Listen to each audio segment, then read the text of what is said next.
الرحمن الرحيم بسم الله الرحمن الرحيم रुकू नंबर 8 से शुरू करेंगे और रुकू नंबर 9 का आज का सबक है।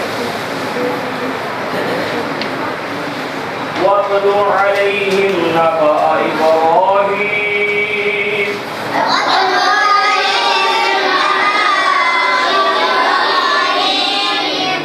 إِذْ قَالَ لِأَبِيهِ وَقَوْمِهِ مَا تَعْبُدُونَ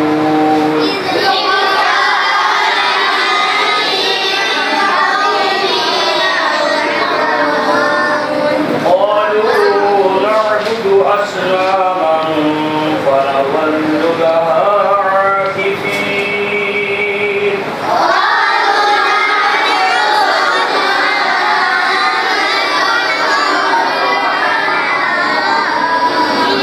قال هل يسمعونكم إذ تدعون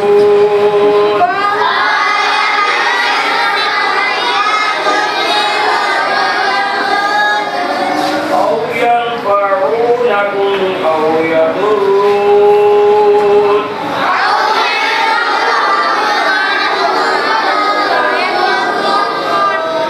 قالوا بل وجدنا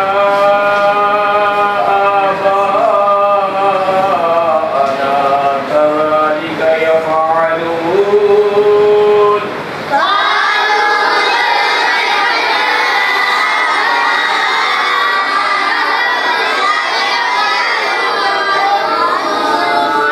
قال أفرأيتم ما كنتم تعبدون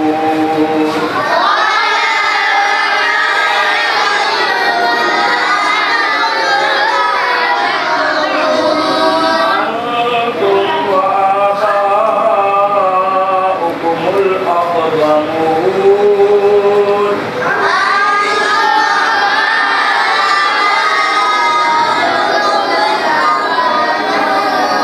وإنهم عدو لي إلا رب العالمين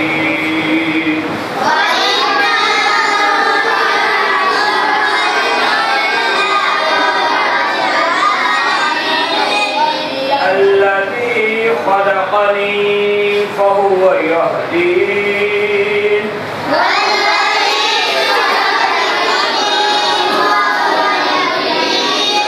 والذي هو يطعمني ويسقين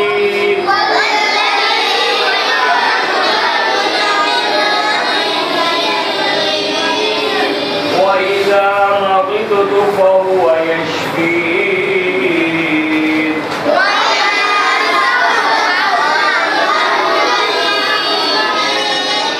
والذي يميتني ثم يحيين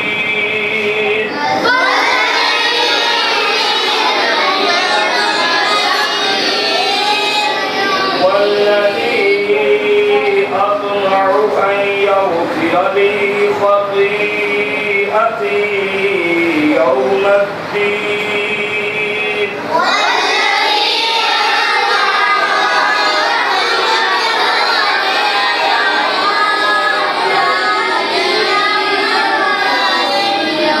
رب هب لي حكما وألحقني بالصالحين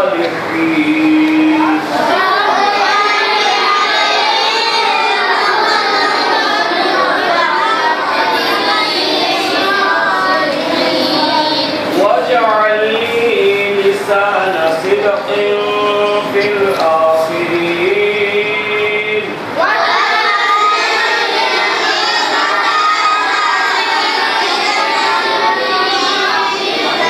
واجعلني من ورثة جنة النعيم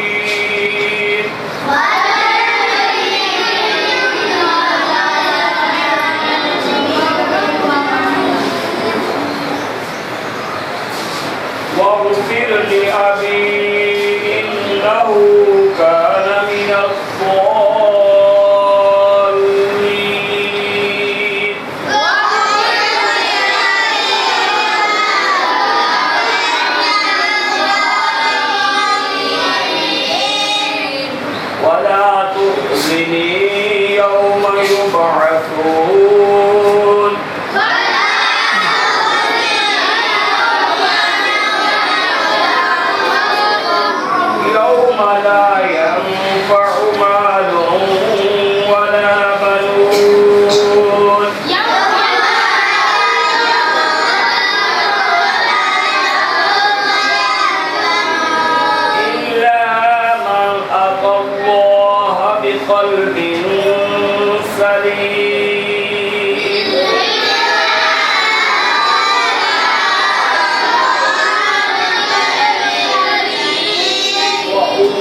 वबरज़तिल जन्नतु लिलमुत्तक़ीन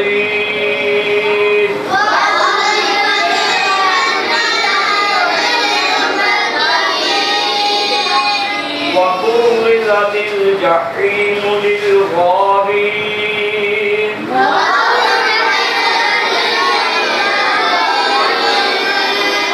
वक़ील लहुम ऐन मा कुन्तुम तअबुदून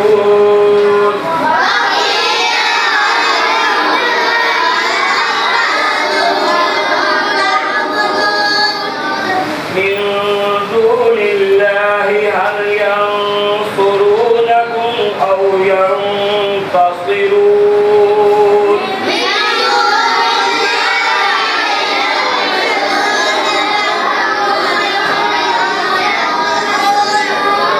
فكبكبوا فيها هم والغاوون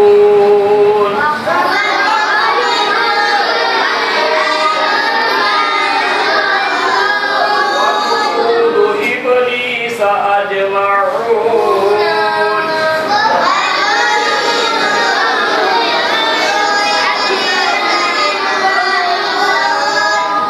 قالوا وهم فيها يختصمون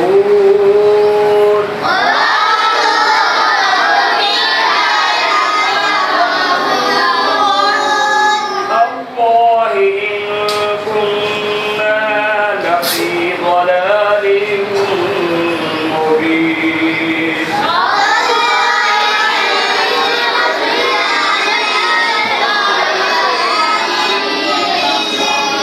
إذ نستغفيكم برب العالمين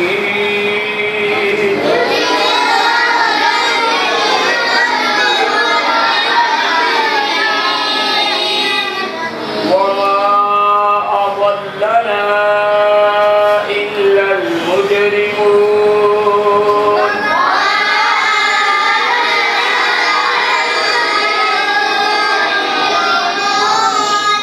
فما لنا من شافعين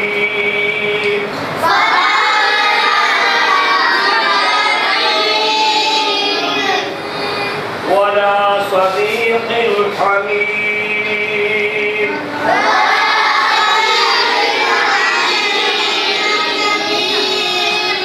ولو أن لنا كرة فنكون من المؤمنين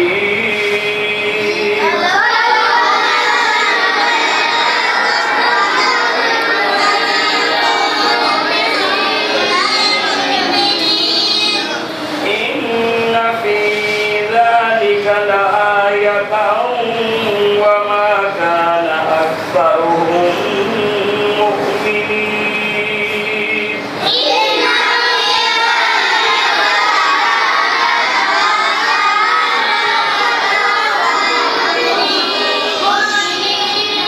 وإن ربك لهو العزيز الرحيم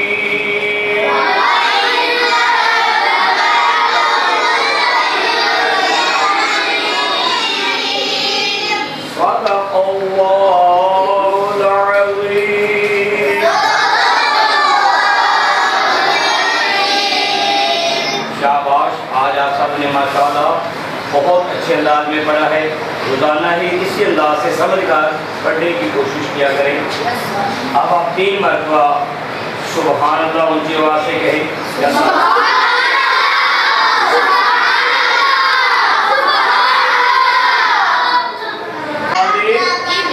इब रा अलिफ ज़बर अलिफ मतलब बंद है देखो अलिफ से पहले ज़बर आ रही है अलिफ मद्दा है इसे दराज करेंगे रा अलिफ ज़बर क्या बना इब रा या मद्दा बंद है या साकिन है पीछे ज़ेर है या मद्दा है इसलिए इस आवाज को भी क्या करेंगे दराज करेंगे हा या ज़ेर मीम ज़बर क्या बना दो बार बोले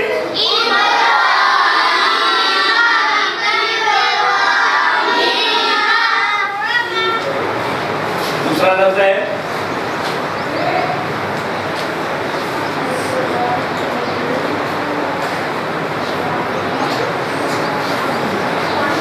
हाथ बुलंद करना है, बोलना नहीं। फिर आप बोल रहे हैं जी बेटे, सेकंड लास्ट जी, जोड़ करें जी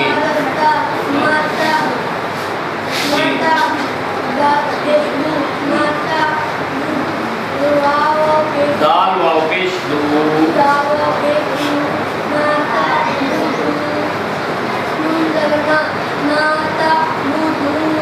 शाबाश जी बेटे, आप बोले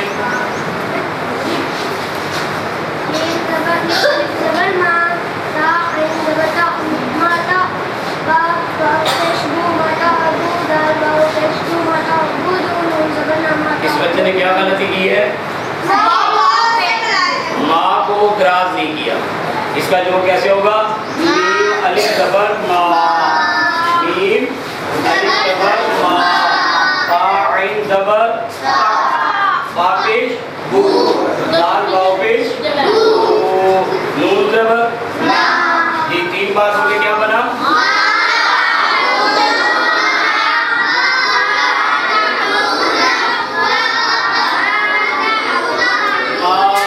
आराम से, तेजी से नहीं बोलना, बिल्कुल आराम से बोलना है।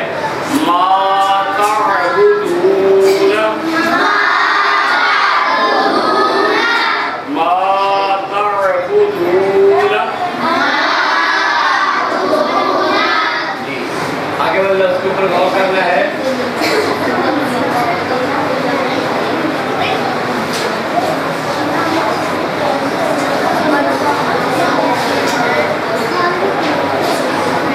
जी बेटे,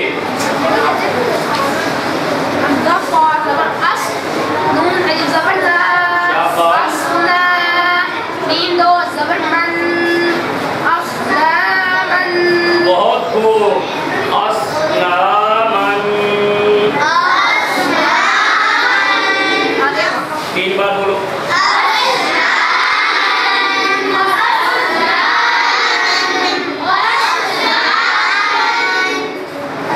बोलते रहे।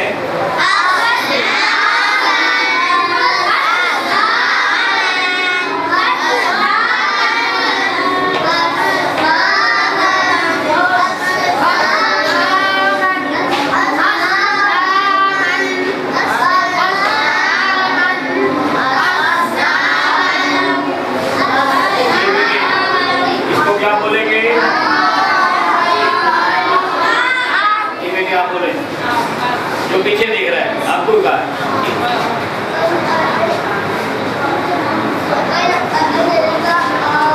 आइन अलिफ ज़बर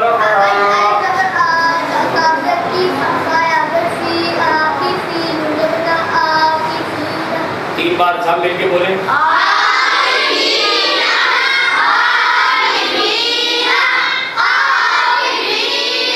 ज्यादा दराज नहीं, आप आवाज को ज्यादा लाउड कर देते हैं, दरमियानी आवाज रखा करें।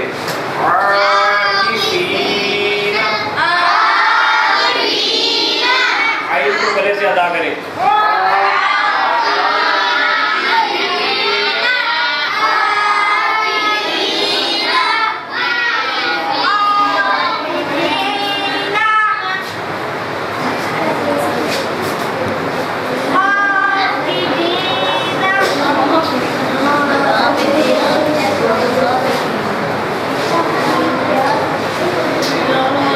जी बेटे, जी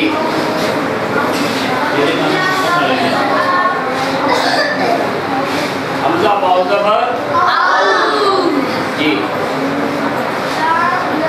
या ज़बर या,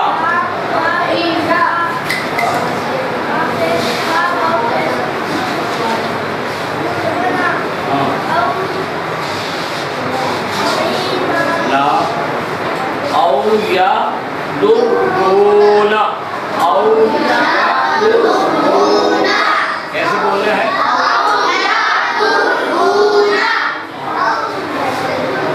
ये कौन सा है? उसे लाम समझ आ रही है? ये लाम नहीं है, क्या है? या, औ या दुर्गुना।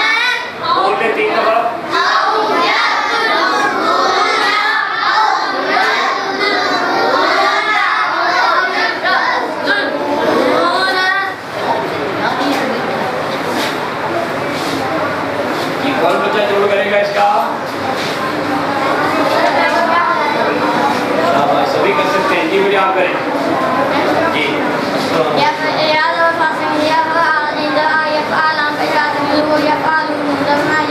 आराम से करना है, तेजी से नहीं। या फा ज़बर, आई ज़बर, लाम वाव पेश, नून ज़बर,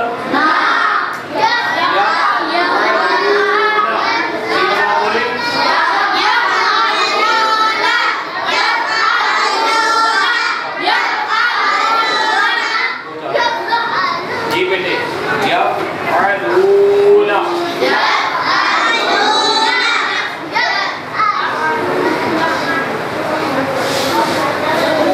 तो बेटे इसी तरह इस सबक को आप दोहरा सकते हैं। कोशिश करनी है कि हर सबक को एक बार रवानी पढ़ना है, फिर उस लफ्ज़ के क्या करने हैं, जोड़ करने, हिजे करने हैं। इस तरह एक पारा पढ़ने के बाद इंशाअल्लाह आप पूरा रवानी के साथ कुरान पाक पढ़ने के काबिल हो जाएंगे। ठीक है। वमा तौफीकी इल्ला बिल्लाह।